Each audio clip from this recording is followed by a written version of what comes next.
2018, I became an HR manager of the esports club. So let me ask you just, do you know what esports are? Yeah.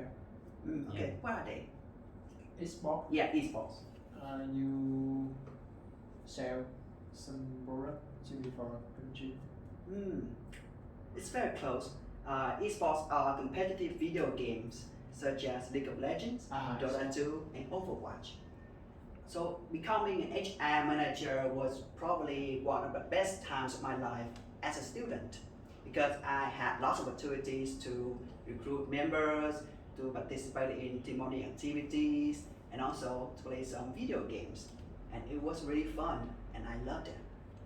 Until I had a disagreement with the president of the club. We argued a lot. It was aggressive and it was harsh. And she told me that, hey Phuc, I've seen that you have never spoken up regarding circumstances. You always depended on me. And you know what I felt? I was angry. So I decided to leave the club and really didn't care what everyone talked about me. I just left. That's it. However, she was right. Because whenever I saw something I disagreed with, I never spoke up. And from that day, I learned a lesson. If I don't speak up, I might miss an opportunity to make a change. Now, I also have learned that there are two types of people in any meeting. The first type is people who talk a lot. And the second type is people who are very quiet, but when they speak, everyone listens. Now, I am the latter. I am usually the quietest person in any meeting. I only argue with my teammates whenever I am interested in or know a topic very well. And as a result, sometimes my ideas were accepted, and sometimes it got rejected.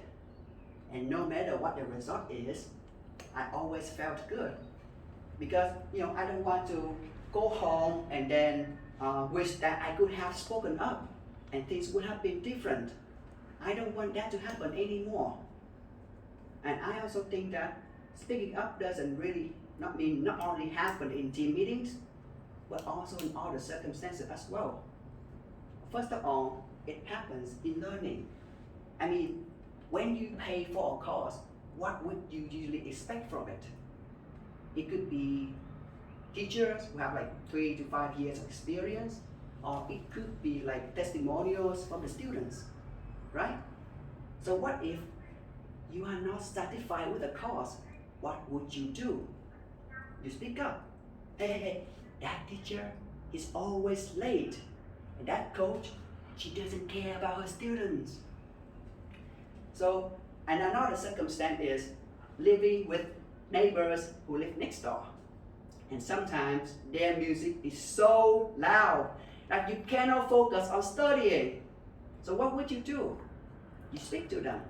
Hey man, I'm trying to focus on studying here for the final exam. Could you please turn down the music? Thank you. Now, so, do you remember that we learned how to handle the Q&A section this week? And you and I had to speak up to play the devil advocate, to make the students suffer. And it was really fun and I enjoyed it. So overall, I think that speaking up doesn't mean that you want to prove you are better than everyone else.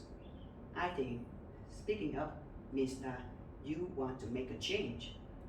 And this change could be, giving feedback to the presenter so that their speech will be improved. Or it could be that speaking up your ideas to help your company save lots of money. So, well, to be honest, I have talked a lot right now, but if there's one thing I want you to remember about my speech, and this is it. Keeping silent is not always good because you might not make a change. If you really, really want to make a change, you and I should speak up. Thank you.